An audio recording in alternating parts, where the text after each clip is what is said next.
सभी का जी साइंस पर। जैसा कि भाई कल है राजस्थान बोर्ड का एग्जाम, तो उनके लिए भाई स्पेशल क्लास है।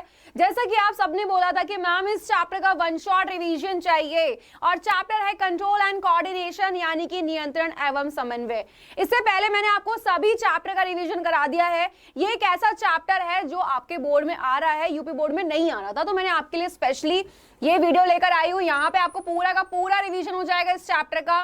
तो स्टार्ट करेंगे, बिल्कुल देर नहीं करेंगे, ठीक है। सारी चीजें बताऊंगी कहां पे क्या इंपॉर्टेंट। सबसे पहले आता है बेटा यहां पर प्रतिवर्ती क्रिया। प्रतिवर्ती क्रिया क्या होती है? मैंने बोला बेटा वो क्रियाएं जो अचानक से होती हैं। कौन सी अचानक से होती हैं? जैसे हम लोग चले, भाई मेरे पैर में कांटा चुभा, मैंने भाई सोच रखा था कि मेरे पैर में कांटा चुभने वाला है, नो मैं चल रही हूं ऐसे और अचानक से चुभ गया। मैंने अपना पैर तेजी से उठाया, क्या पहले मैंने भाई जब मेरे कांटा चुभा पे क्या मैंने सोचा कि क्या हुआ है फिर उठाया? नहीं, पहले हम भाई क्या करा, मैंने पहले पैर को उठाया और फिर भाई पता लगा अच्छा कांटा चुभा था। तो प्रतिवर्ती क्रियाओं में बेटा होता क्या है, इस क्रिया में हम पहले क्या करते हैं, एक्शन लेते हैं। जैसे पहले मैंने पैर को उठाया और फिर सोचा अच्छा कांटा चुभा है, और बाद में क्या करते हैं, हम सोचते हैं। तो बेटा प्रतिवर्ती क्रिया क्या होती है, जिस क्रिया के प्रति हम अनुक्रिया देते हैं। तो किसी उद्दीपन के प्रति तेज व अचानक की गई अनुक्रिया प्रतिवर्ती क्रिया कहलाती है। उदाहरण देख लीजिए, किसी गर्म वस्तु को छूने पर हाथ को पीछे हटाना।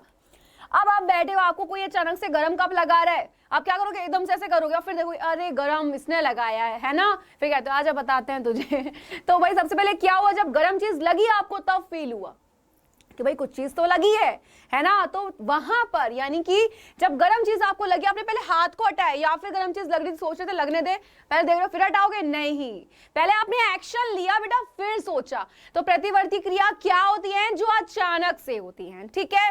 एग्जाम्पल आपके सामने है। अब एक आता है प्रतिवर्ती चाप क्या होता है। तो प्रतिवर्ती क्रिया के दौरान विद्युत आवेग जिस पथ पर चलते हैं उसे हम प्रतिवर्ती चाप कहते हैं। यानी कि भाई अगर मुझे यहाँ पे गर्म कप लगा तो यहां से लेकर जिस रास्ते से वो चीजें गई मेरे ब्रेन तक, वो बीच का जो रास्ता है वो प्रतिवर्ती चाप होता है। अब बेटा यहाँ पे ध्यान रखना, अनुक्रिया जो होती है वो तीन प्रकार की होती है। अब एक होती है ऐच्छिक। ऐच्छिक क्या होती है बेटा, ऐच्छिक होती है जिस पर हमारा कंट्रोल होता है। ऐच्छिक क्रियाएं कौन सी होती है कि भाई जिस पर हमारा कंट्रोल है, ठीक। ये किसके द्वारा, अग्र मस्तिष्क के द्वारा नियंत्रित की जाती है, यानी कि इन पर हमारा नियंत्रण होता है। एग्जाम्पल, बोलना, लिखना, है ना, कंट्रोल है, मेरा मन है मैं वो बोलूंगी, जो मेरा मन है मैं लिखूंगी, मेरा मन नहीं लिखने का मैं नहीं लिखूंगी। अनैच्छिक कौन सी होती है बेटा, जिस पर हमारा कंट्रोल नहीं होता। तो मध्य और पश्चिम मस्तिष्क द्वारा क्या की जाती है, नियंत्रित की जाती है। इन पर हमारा नियंत्रण नहीं होता है। एग्जाम्पल, श्वसन, सांस ले रहे हो, कंट्रोल है, रोक सकते हो। आप बोलोगे मैम रोक सकते हैं बेटा, मैं बोलूंगी बेटा मुश्किल से आप 3 से 4 मिनट रोक पाओगे, क्या 1 घंटा रोक सकते हो? नहीं रोक सकते। दिल का धड़कना, धड़कता रहता है, कंट्रोल है हमारा? नहीं है भाई।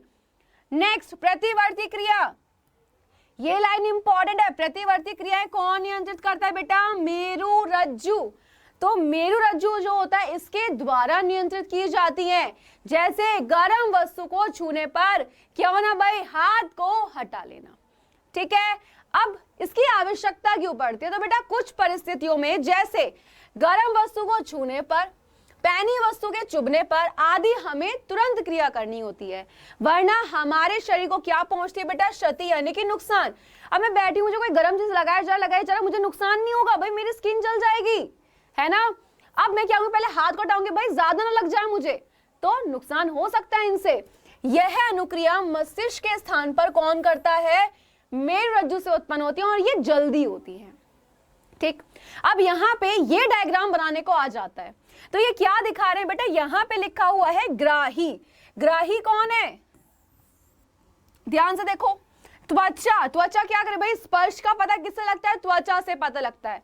हमारे संवेदी अंग कौन कौन से हैं भाई, जो संवेदना ग्रहण करता है। आप बोलोगे मैम संवेदना क्या होता है, बेटा संवेदना होता है कि जब जैसे किसी ने आवाज दी, भाई मैंने सुना, तो भाई किससे सुना, कान से। भाई कोई चीज है मैं देख रही हूं किससे, आंखों से। तो आंख, कान, नाक, जीभ और त्वचा, ये संवेदी अंग होते हैं जो संवेदना को ग्रहण करते हैं। तो अच्छा से किसका पता लग रहा है भाई, कुछ चीज लगी है। तो यहाँ पे गर्म चीज थी, कप रखा है, हाथ लग रहा है, ऊष्मा आ रही है, भाई पता लगेगा गर्म चीज कुछ लग रही है। अब यहाँ से कार्य किसने किया, हमारे हाथ ने, कि भाई यहाँ की मांसपेशियां थी, जब हमने क्या किया भाई, जब कोई हमें गर्म चीज लगी हमने हाथ को तेजी से पीछे खींचा, कार्य किसने किया भाई, मांसपेशियों ने। और मेरा जो क्या करती है बेटा, इन प्रतिवर्ती क्रियाओं को कराने के लिए मदद करती है। तो प्रतिवर्ती क्रिया इंपॉर्टेंट है, प्रतिवर्ती क्रिया और प्रतिवर्ती चाप अलग है, दो चीज, ठीक है। एग्जाम में ये क्वेश्चन इंपॉर्टेंट है, कभी कभी दे देते हैं, इसका डायग्राम अगर आता है तो आपको ये बनाना पड़ेगा, ठीक, बिल्कुल। चलिए अब यहां पर देखो क्या है, ये शॉर्ट चार्ट बताया गया है। जैसे ही उद्दीपन क्या थी ऊष्मा के, आपके हाथ पे गर्म चीज लगी, कहां पे लगी, ग्राही अंग कौन है, किसने उस गर्म चीज को लगा भाई, हाथ को लगा। मेरज्जु क्या करे, क्रियाओं को कराने में मदद, कार्य किसने किया, पेशी ने, जब हमने हाथ खींचा। अनुक्रिया क्या दी कि जब गर्म चीज लगी हमने क्या रिस्पॉन्स दिया, हाथ को हटा लिया पीछे, बस। अब नेक्स्ट आता है तंत्रिका तंत्र का चित्र, जो कि मोस्ट इंपॉर्टेंट है। तो बेटा तंत्रिका तंत्र किससे मिलकर बना होता है, अगर मैं आपसे बात कर रही हूं तो भाई ये बना होता है तंत्रिका कोशिका से। किससे बना होता है, तंत्रिका कोशिका से बना होता है, यानी कि न्यूरॉन से। तो बेटा न्यूरॉन जो है ये हमारे पूरी बॉडी में फैली होती हैं और क्या करती हैं, सूचनाओं को पहुंचाने का काम, यानी कि भाई कुछ भी चीज होगी है ना, ये क्या करती हैं, फटाफट से जाएंगी और ब्रेन तक पहुंचा देंगी, ठीक है। तो तंत्रिका कोशिका क्या कर रही है, तंत्रिका तंत्र को बनाने में मदद कर रही है, और न्यूरॉन यानी तंत्रिका कोशिका हमारे पूरी बॉडी में, हमारे पूरे शरीर में एक जाल की तरह फैला हुआ है, ठीक है। कुछ भी चीज हल्की सी होती है तुरंत हमारे ब्रेन तक पहुंच जाती है। अब यहाँ पे इसका चित्र बोला है तो बहुत सिंपल सा है, कुछ नहीं करना है। सबसे पहले आप ये इस तरीके से स्ट्रक्चर बनाएंगे, ये मोस्ट इंपॉर्टेंट है, राजस्थान बोर्ड बहुत ज्यादा इंपॉर्टेंट है। यहां से इस तरीके से एक लंबा सा प्रवर्ध निकला, सबसे पहले यहां पर ये हो गया, ठीक है, ये इस तरीके से। यहां पर बच्चा ये केंद्रक होता है और ये होता है कोशिका द्रव्य, ये क्या है, केंद्रक, ठीक है, ये है कोशिका द्रव्य, कोशिका द्रव्य। ये जो मैंने इस तरीके से ये वाली जो स्ट्रक्चर बनाई थी ना बेटा, ये वाली, ठीक है, ये क्या है, ये है हमारा कोशिका काय, जिसको हम बोलते हैं साइटोन। ये मोस्ट इंपॉर्टेंट नाम है, वापस बोल रही हूं, अगर ये नाम नहीं होंगे ना तो बेटा नाम कट जाएंगे, साइटोन, डेंड्राइट और प्लस आपका एक्सॉन, 3 इंपॉर्टेंट नाम है। अब देख रहे हैं यहां से ये लंबे लंबे प्रवर्त से निकल रहे हैं, इनको बोलते हैं हम डेंड्रॉन तथा डेंड्राइट्स, और इसको हम हिंदी में बोलते हैं ध्रुमिका। क्लियर, एक लंबा सा प्रवर्त निकलता है जिसको बोला जाता है एक्सॉन, और हिंदी में इसको बोलते हैं तंत्रिकाक्ष। इसके बीच में इस तरीके से लाइंस बनी होती है, इस तरीके से ये बना होता है जिसको हम बोलते हैं माइलिन शीथ, इन लाइंस को बोलते हैं रेनवियर के नोड, और लास्ट में जाकर ये होता है कुछ इस तरीके से, और ये है तंत्रिका तंत्र का अंतिम सिरा। एक डायग्राम में ये सारे नाम होने चाहिए, इस तरीके से ही आपको बनाना है। अब काम कैसे करता है बेटा, सबसे पहले सूचना आती है इन डेंड्रॉन और डेंड्राइट्स के पास। जैसे ही इनके पास आई, इसने भेजी किसके पास, इस साइटोन के पास, यानी कोशिका काय के पास। इसने सूचना को किस में बदला, विद्युत आवेग में। याद रखना सूचनाएं आगे कैसे बढ़ती हैं, विद्युत आवेग के रूप में बढ़ती हैं। अब यहां से सूचना इस एक्सॉन से होती होती जाएंगी और लास्ट में ब्रेन तक पहुंचा देती हैं। क्लियर है, चलो बहुत सही, आगे आ जाओ, ये डायग्राम देख लो एक बार। चलिए नेक्स्ट, मानव मस्तिष्क और इसके सभी भागों का वर्णन करना है। तो बेटा शरीर का मुख्य समन्वय केंद्र कौन है, मस्तिष्क। क्या करता है, सोचने का काम, सब यही करता है। तो मस्तिष्क क्या है बेटा, मस्तिष्क जो है भाई सभी क्रियाओं के समन्वय का केंद्र है। नॉर्मल अगर हम बात करें, मस्तिष्क का भार कितना होता है बेटा, 1300 से 1400 ग्राम होता है। यहाँ पे मैं पॉइंट्स लिख कर दे रही हूँ, मैं नॉर्मली बच्चों को पॉइंट्स लिखकर नहीं देती हूँ स्लाइड्स पे, मैं खुद से लिखती हूँ, लेकिन यहाँ पे लिख के दे रही हूँ क्योंकि बच्चों का कल एग्जाम है, ठीक है, बच्चों का एग्जाम है कल, तो लास्ट टाइम पे दिक्कत ना आए इसलिए मैं आपको पॉइंट्स प्रोवाइड कर रही हूँ, वरना मैं हमेशा ब्लैंक स्लाइड पे खुद ही लिखती हूँ। 1300 से 1400 ग्राम क्या होता है, भार होता है मस्तिष्क का। अब मस्तिष्क के बेटा 3 भाग होते हैं, अग्र मस्तिष्क होता है, मध्य मस्तिष्क होता है, पश्च मस्तिष्क होता है। ठीक है, अग्र मस्तिष्क जो आपको यहाँ पे दिख रहा है, इसके खुद के भाग होते हैं, कौन कौन सा बेटा, इसका एक होता है आपका प्रमस्तिष्क, ठीक है, सबसे ज्यादा विकसित भाग यही है, इसको हम बोलते हैं भैया आपका क्या, सेरिब्रम। ठीक है, क्या होता है ये, सेरिब्रम वाला पार्ट। साथ ही साथ यहीं पर आ जाता है आपका डायनसेफलॉन, इसी में आ जाता है आपका हाइपोथैलेमस। ओके, मध्य मस्तिष्क का पार्ट आपके कोर्स में नहीं है। एंड पश्च मस्तिष्क जो है बेटा यहां पर आ जाता है आपका कौन कौन सा, एक तो आता है सेरिबेलम, सेरिब्रम में और सेरिबेलम में कंफ्यूज नहीं होना है, अलग अलग है ये। सेरिबेलम यानी कि अनुमस्तिष्क, और मस्तिष्क वाला इंपॉर्टेंट है, राजस्थान बोर्ड वापस बोल रही हूं। और यहां पर आ जाता है आपका मस्तिष्क स्टेम, जिसमें आते हैं आपके 2, कौन कौन सा, एक होता है पॉन्स, एक होता है मेडुला, ये 2 आते हैं बेटा आपके इस वाले में। ओके है, चलिए अब यहां पर सबसे पहले अग्र मस्तिष्क, तो ये मस्तिष्क का सबसे अधिक जटिल एवं विशिष्ट भाग है, 2 भाग हैं देख लो, प्रमस्तिष्क या सेरिब्रम और डायनसेफेलॉन। ठीक है, प्रमस्तिष्क जो होता है बेटा सबसे बड़ा हिस्सा यही होता है, क्लियर। और सोचने का काम हो गया, सुन लो इसका काम क्या है, सोचने का काम, ठीक, आपका चीजों को याद रखना, जो भी कोई चीज है, ठीक है, कोई भी आपको चीज याद रखनी है, आप कैसे याद रख पाते हो भाई, चीजों को याद रखना, नई नई चीजों के बारे में देखना भाई, सुनना, सोचना, सोचने का मेन काम किसका है, प्रमस्तिष्क का कार्य होता है। डायनसेफलॉन यहीं पर आता है आपका हाइपोथैलेमस, क्या करता है भाई, ताप का नियंत्रण, तो है तो अग्र मस्तिष्क का ही हिस्सा।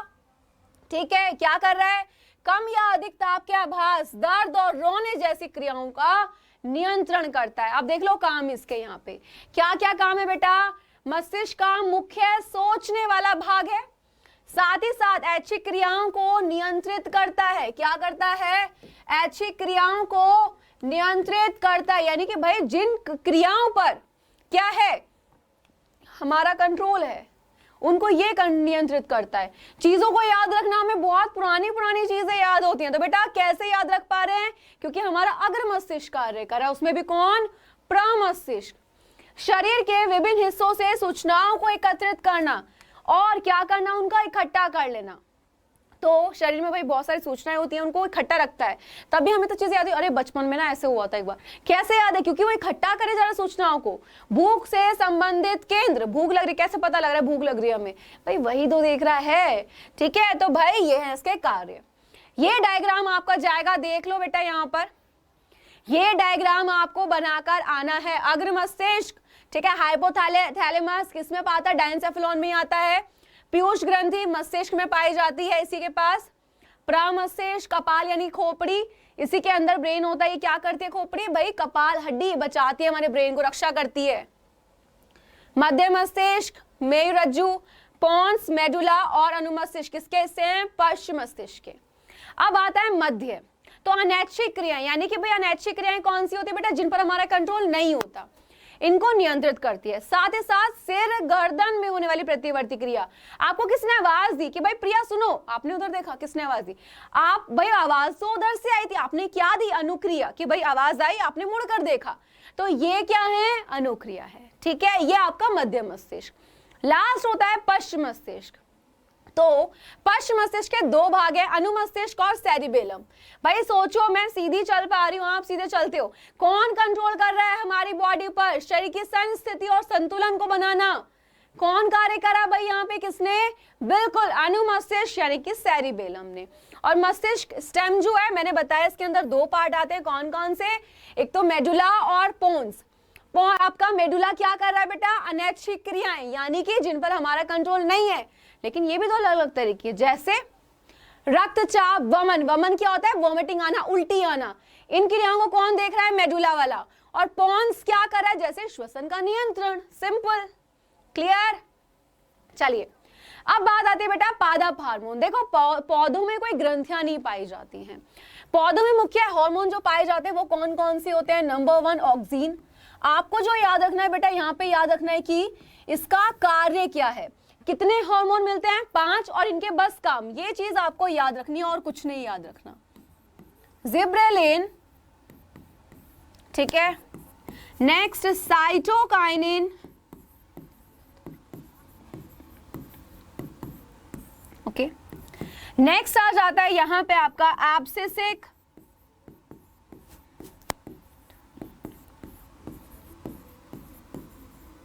एंड यहां पर नेक्स्ट आ जाता है आपका एथिलीन या इथाइलिन जिसको कहते हैं। ठीक, सबसे पहले ऑक्सीन की बात करूंगी, कहां मिलता है, प्रोहो के अग्रभाग में। कहां पर, प्रोहो के अग्रभाग में, क्लियर। प्रोहो क्या होता है कि भाई देखो पौधा जो होता है, एक जमीन के नीचे वाला हिस्सा होता है, एक जमीन के ऊपर, तो जमीन के ऊपर वाला हिस्सा जो तना होता है वो हमारा प्रोहो कहलाता है। अब इसका सिरा ये होता है, तो बेटा इस वाले सिरे पर ये बनता है, ठीक है। अब ऑक्सीन का काम क्या होता है, तो बेटा ऑक्सीन का कार्य होता है क्या, जो तना होता है उसमें क्या करना भाई, वृद्धि करना, उसकी कोशिकाओं में वृद्धि करना। तो वृद्धि का काम मेनली किसका है, ऑक्सीन का। जिब्रेलिन क्या करता है भाई, जितने भी भाई अगर मैं बात करूं बीज रहित फल को प्राप्त करने में, बीज रहित फल प्राप्त करने में, साथ साथ वृद्धि में भी मदद करता है तने की, ठीक है। तो भाई इसमें कौन काम कर रहा है, जिब्रेलिन। साइटोकाइनिन का काम क्या है बेटा, कोशिका विभाजन का, क्या है, कोशिका विभाजन का कार्य। तो पौधों में कोशिका विभाजन को प्रेरित कौन कर रहा है, साइटोकाइनिन। एब्सिसिक अम्ल क्या करता है भाई, वृद्धि को रोकता है, ठीक है, क्या करता है, वृद्धि को रोकता है। नेक्स्ट यहां पर आता है एथिलीन, ये क्या करता है भाई, फलों को पकाने का कार्य इसका है। किसको, फलों को पकाने का कार्य, ठीक, किसका है, एथिलीन का। और अगर आप इसका उपयोग ज्यादा करोगे तो क्या हो जाता है, नर पुष्प मादा में बदलने शुरू हो जाते हैं, ठीक है। क्या हो जाते हैं बेटा, जितने भी जो नर पुष्प होते हैं वो मादा में बदलने शुरू हो जाते हैं, ठीक है, जिससे किसकी संख्या बढ़ जाती है, मादा पुष्पों की। तो पादप हार्मोन कौन कौन से हैं, ऑक्सीन, जिब्रेलिन, साइटोकाइनिन, एब्सिसिक और साथ ही साथ आपका एथिलीन। ऑक्सीन का काम क्या है भाई, तने की कोशिकाओं में वृद्धि करना, और ये प्रोहो के अग्रभाग में पाया जाता है, वहीं पे संश्लेषित होता बनता है। जिब्रेलिन बीज रहित फल को प्राप्त करने में, साइटोकाइन का मुख्य कार्य है कोशिका विभाजन, एब्सिसिक अम्ल वृद्धि को रोकता है, और एथिलीन फलों को पकाने का काम करता है। और याद रखना एथिलीन एक गैसीय हार्मोन है, ठीक है, क्लियर है, क्या है, गैसीय हार्मोन है। अब यहां पर एग्जाम में अगर क्वेश्चन आ जाए तो भाई बिल्कुल लिख पाओगे सारे हार्मोन, उनके कार्य बता दोगे अच्छे से। चलो नेक्स्ट बेटा यहां पर आता है अंतःस्रावी ग्रंथि। देखो ग्रंथि जो होती है भाई वो दो तरीके से होती है बेटा, दो नहीं हम तीन तरीके से बोलेंगे। एक होती है बेटा अंतःस्रावी, ठीक है, कौन सी, अंतःस्रावी ग्रंथि। एक होती है बहिश्रावी, क्लियर, कौन सी, बहिश्रावी ग्रंथि। और एक होती है आपकी मिश्रित ग्रंथि, ठीक। अंतःस्रावी ग्रंथि क्या होती है बेटा, ये जिस पदार्थ को बाहर निकालती हैं हम उसको बोलते हैं हार्मोन। बहिश्रावी ग्रंथि जिस पदार्थ को बाहर निकालती हैं उसको हम बोलते हैं एंजाइम। मिश्रित ग्रंथि जिस पदार्थ को बाहर निकालती है, यानी कि बेटा ये मिश्रित क्यों है, क्योंकि ये अंतःस्रावी ग्रंथि की तरह भी काम करेगी और बहिश्रावी ग्रंथि की तरह भी, ये एंजाइम को भी निकालती है और साथ ही साथ हार्मोन को भी निकालती है। इसका एग्जाम्पल दूं मिश्रित ग्रंथि का, तो भाई सबको पता है अग्नाशय।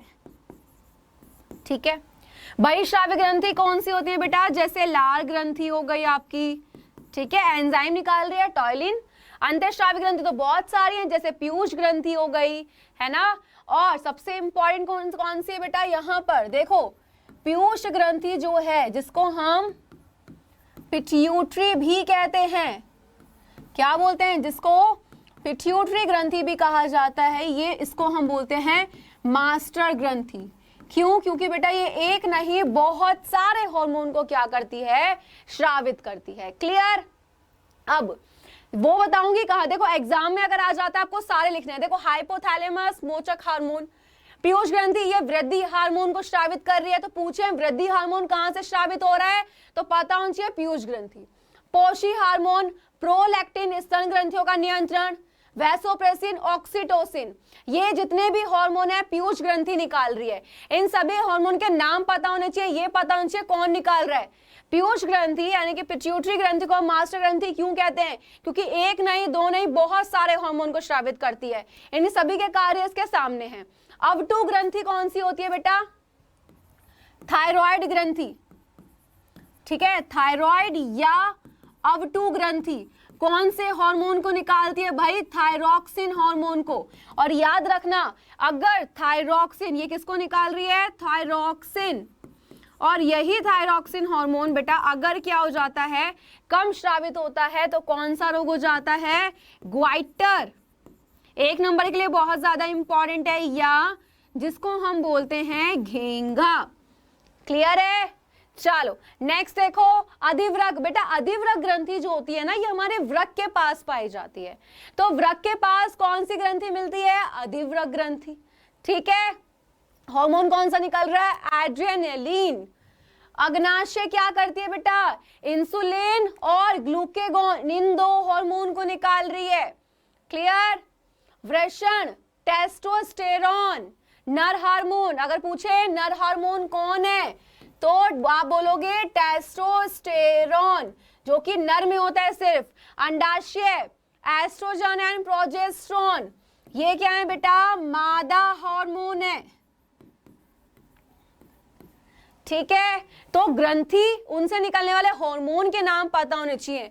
इंसुलिन हार्मोन क्या करता है? रुधिर में ग्लूकोज का नियंत्रण। तो ये सब आपको होने चाहिए पता। अब आती है बेटा पादपों में गति। यहां से क्वेश्चन ज्यादा नहीं बनता है आपका, लेकिन जैसे क्या होता है बेटा? प्रकाशानुवर्तन। ठीक है, पौधे भी क्या करते हैं? गति। लेकिन वो ऐसे नहीं करते कि भाई यहां से वहां जाना, वो एक ही जगह पर रह के। जैसे भाई आप सोचो, प्रकाशानुवर्तन क्या होता है? धनात्मक। दो तरीके से होगा, समझना पॉइंट को। ऋणात्मक। नॉर्मली बेटा क्या होता है, जो हमारी बात मानता हम बोलते हैं बहुत अच्छा है, जो नहीं मानता हम बोलते गंदा है। तो पॉजिटिव और नेगेटिव। अब बेटा ये तना है, देखो लाइट कहां से आ रही है? ऊपर से। वो कह रहा है लाइट कह रही है ऊपर की तरफ आओ, तो तना चुपचाप ऊपर जा जाए, लेकिन जड़ नहीं सुन रही, वो नीचे जा रही है। तो तने ने बात मानी, वो क्या हो गया? पॉजिटिव यानी कि धनात्मक। जड़ क्या हो गई? ऋणात्मक। ठीक है, सेम होता है आपका गुरुत्वानुवर्तन। गुरुत्वानुवर्तन का मतलब क्या है बेटा? कि नीचे की ओर चलो, ये बोले नीचे चलो, तो जड़ इसकी बात मान के नीचे चले गई, यानी कि गुरुत्वानुवर्तन में क्या हुआ? जड़ धनात्मक हो गई, जबकि तना ऋणात्मक, क्योंकि वो ऊपर जा रहा है। सेम यहीं पर आता है बेटा रसायनुवर्तन। इसका एग्जाम्पल क्या है? ठीक है, रसायनुवर्तन का एग्जाम्पल किसका? इसका एग्जाम्पल होता है बेटा पराग नलिका का। किसमें? पराग नलिका का बीजांड में प्रवेश। ओके, क्लियर है? चलो अब कैसे भाई? सोचो कि जब परागकण आ जाता है इसके पास, तो ये बीजांड होता है, पराग नलिका ऐसे आती है, बीजांड में प्रवेश करती है। ये इसी रास्ते से क्यों जाते हैं? क्योंकि यहाँ पे एक केमिकल होता है जिसकी तरफ ये आकर्षित होती है। तो रसायनुवर्तन का अगर बेटा एग्जाम्पल पूछो तो आप बोलोगे पराग नलिका का बीजांड में प्रवेश। नेक्स्ट अगर मैं बात करूं लास्ट, तो बेटा वो होता है स्पर्शानुकुंचन। ठीक है, देखो दो तरीके से होती है बेटा, अलग अलग होती है। प्रकाशानुकुंचन क्या होता है, लाइट आई, सूरजमुखी का फूल खिलता है लाइट से। स्पर्शानुकुंचन क्या है बेटा, ठीक है कि भाई वहां पर हम छुई के पौधे को छूते हैं, पत्तियां मुरझा जाती है, क्या हुआ, स्पर्श के प्रति अनुक्रिया दी उनने, छूने के प्रति। तो प्रकाशानुवर्तन एक होती है बेटा वृद्धि पर निर्भर, एक होती है वृद्धि पर निर्भर नहीं होती। ये वृद्धि पर निर्भर है, तना बढ़ रहा है ना बेटा ऊपर की ओर, और क्या बढ़ रही है, जड़ नीचे की ओर, तो वृद्धि पर निर्भर गति हो जाती है ये, ठीक है। स्पर्शानुकुंचन मैंने बोला ये वृद्धि पर निर्भर नहीं है, क्योंकि जब हमने छुई मुई को छुआ तो उसकी पत्तियां मुरझा गई, बड़ी थोड़ी हुई है ना, तो ये गति है। ज्यादातर ये पूछने जाती है एग्जाम में, इनके एग्जाम्पल इंपॉर्टेंट है। क्लियर, ये थे आपके लॉन्ग क्वेश्चन। प्रतिवर्ती क्रिया पता होनी चाहिए क्या है, कौन मदद कर रहा है, चाप बनाना आना चाहिए, वो जो डायग्राम दिखाया है, ठीक है। तंत्रिका कोशिका मोस्ट इंपॉर्टेंट। पादप हार्मोन, उनके कार्य बहुत ज्यादा इंपॉर्टेंट है। साथ ही साथ मस्तिष्क पूरा आना चाहिए, लॉन्ग क्वेश्चन के लिए आपको तैयार करना है। तो सारे क्वेश्चन हो चुके हैं, आप थोड़ा ऑब्जेक्टिव भी देख लो, यहाँ से ऑब्जेक्टिव किस तरीके से पूछे जाते हैं। सबसे पहला भाई यहाँ पे अगर मैं आपसे बात कर रही हूँ भाई, ठीक है, यहाँ पे क्या दिया हुआ है कि भाई पादपों में हार्मोन फलों के पकाने का काम कर रहा है। हाँ जी, कौन काम कर रहा है, तो भाई वो काम कर रहा है हमारा कौन सा, एथिलीन काम कर रहा है। क्लियर है, इंसुलिन नहीं होगा, एब्सिसिक भी नहीं होगा, एमिनो अम्ल भी नहीं होगा। तो बेटा यहाँ पे ध्यान से देखो, आपके ये जो 5 क्वेश्चन है ये आपके किसके लिए है भैया, हमने वाले शॉर्ट के लिए, लॉन्ग के लिए, ठीक है। 6 नंबर से जो स्टार्ट हो रहे हैं आपके क्वेश्चन, वो स्टार्ट हो रहे हैं ऑब्जेक्टिव क्वेश्चन, यानी कि 1 नंबर के लिए। तो फलों को पकाने का काम कौन करता है बेटा, एथिलीन करता है। Answer option number A. Next, निम्न में से कौन हार्मोन पौधे की वृद्धि का अवरोधन, वृद्धि को रोकने का काम किसका होता है बेटा, एब्सिसिक अम्ल का कार्य होता है। Answer option number D. Next, निम्नलिखित में से कौन सा पादप हार्मोन प्रोहो के अग्रभाग में संश्लेषित होता है तथा कोशिकाओं की लंबाई में वृद्धि में सहायक, auxin. Answer option number B.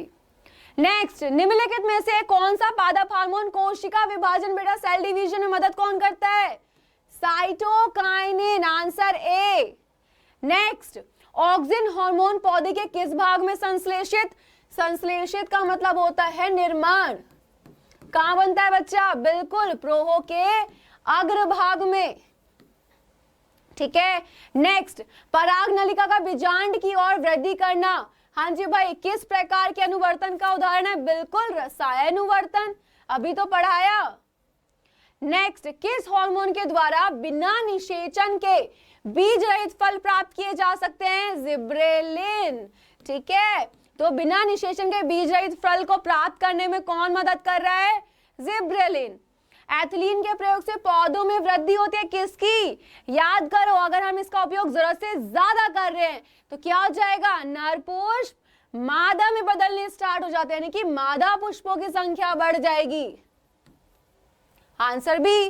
Next, हमारे शरीर में नियंत्रण एवं समन्वय का कार्य है, तो बेटा तंत्रिका तंत्र भी करता है, हार्मोन भी, यानी कि दोनों। Answer C. नेक्स्ट, रीढ़ की हड्डी किसकी रक्षा करती है बेटा, मेरु रज्जु की करती है। हड्डी के नीचे से एक रस्सी के समान संरचना आ जाती है जो मेरु रज्जु होती है। चलो, तंत्रिका ऊतक किसके एक संगठित जाल से बना होता है, सिंपल, तंत्रिका कोशिका यानी कि न्यूरॉन। Answer A. चलो, निम्न में से कौन एक प्रतिवर्ती क्रिया का उदाहरण है, बाग में टहलना, नहीं, परीक्षा के लिए पढ़ना, नो, स्वादिष्ट भोजन देकर मुंह में पानी आ जाना, कंट्रोल होता है, नहीं होता भैया। चलो, 2 तंत्रिका कोशिकाओं के मध्य खाली स्थान, ये इंपॉर्टेंट है, प्रीवियस ईयर में, यानी कि भाई मैं बात करूं बहुत बार आ चुका है, तो हम क्या बोलते हैं उसको, सिनैप्स कहा जाता है। Answer C. शरीर का मुख्य समन्वय केंद्र, सोचने की जरूरत ही नहीं है, ब्रेन होता है भाई, सारा काम सोचने का कौन कर रहा है, ब्रेन करता है। सोचने का कार्य मस्तिष्क का कौन सा भाग बेटा, अग्र मस्तिष्क करता है, क्योंकि सेरिब्रम इसी में आता है, इसी का पार्ट है। Answer A. सीधी रेखा में चलना, साइकिल चलाना किसके द्वारा नियंत्रित होता है, अनुमस्तिष्क यानी कि सेरिबेलम। बाकी यहां पर गलत, आंसर सी। रस संवेदी ग्राही टेस्ट का कैसे पता लगता है? जीभ से पता लगता है बेटा। Answer option number B. Next, हाँ जी भाई, रस संवेदी ग्राही हमारी कौन सी ज्ञानेंद्र में भाई? जीभ पर ही तो स्थित होते हैं, टेस्ट का पता वहीं मिल सकता है। क्यों? क्योंकि स्वाद के अंकुर वहां पे मिलते हैं। सामान्य मनुष्य के मस्तिष्क का भार 1300 से 1400 ग्राम। Answer option number B. Next, मनुष्य के मस्तिष्क का कौन सा भाग सर्वाधिक विकसित होता है बेटा? प्रमस्तिष्क, जो कि अग्र मस्तिष्क का पार्ट है। आंसर सी। नेक्स्ट, सोचो किसी में प्रतिवर्ती क्रिया नहीं हो रही है, यानी कौन सा भाग को नुकसान पहुंचा है। तो क्वेश्चन दो तरीके से आ सकता है कि निम्न में से कौन सा प्रतिवर्ती क्रिया का केंद्र है या नीचे की तरफ। तो भाई हमें पता है मेरुरज्जु क्या करते हैं बेटा? प्रतिवर्ती क्रियाओं को कराने में मदद करती है। अब अगर इसको नुकसान पहुंचेगा तो सिंपल सी बात है, यानी कि भाई क्या हो रहा है? बताओ क्या हो रहा है कि भाई मेरुरज्जु नष्ट हो गई तो भाई क्या किस पे इफेक्ट आएगा? प्रतिवर्ती क्रिया नहीं होंगी। मास्टर ग्रंथि कौन है बेटा? आपकी पीयूष यानी कि पिट्यूटरी ग्रंथि। क्लियर? हाँ जी, निम्नलिखित में से कौन सी बही और अंतःस्रावी यानी कि मिश्रित ग्रंथि है? तो बिल्कुल अग्नाशय ग्रंथि। क्लियर? चलो नेक्स्ट, अवटु ग्रंथि या थायराइड ग्रंथि को थायरॉक्सिन हार्मोन बनाने के लिए किसकी जरूरत होती है? बेटा आयोडीन की जरूरत होती है, इसलिए बोलते हैं क्या? आयोडीन युक्त नमक लो। नेक्स्ट, हमारे शरीर में आयोडीन की कमी से कौन सा रोग होता है? तो बेटा ग्वाइटर यानी कि घेंगा, ग्वाइटर रोग हो जाता है जिससे गला फूल जाता है। क्लियर? हाँ जी। कैल्शियम, फास्फोरस, उपापचय का नियंत्रण करने वाला हार्मोन कहां से निकलता है बेटा? पैराथायरॉइड ग्रंथि। Answer D. चलो नेक्स्ट, मनुष्य के अग्नाशय से निर्मित होता है कौन? अग्नाशय किसको बनाती है? इंसुलिन और ग्लूकेगॉन। तो आंसर यहाँ पे क्या हो जाएगा? इंसुलिन।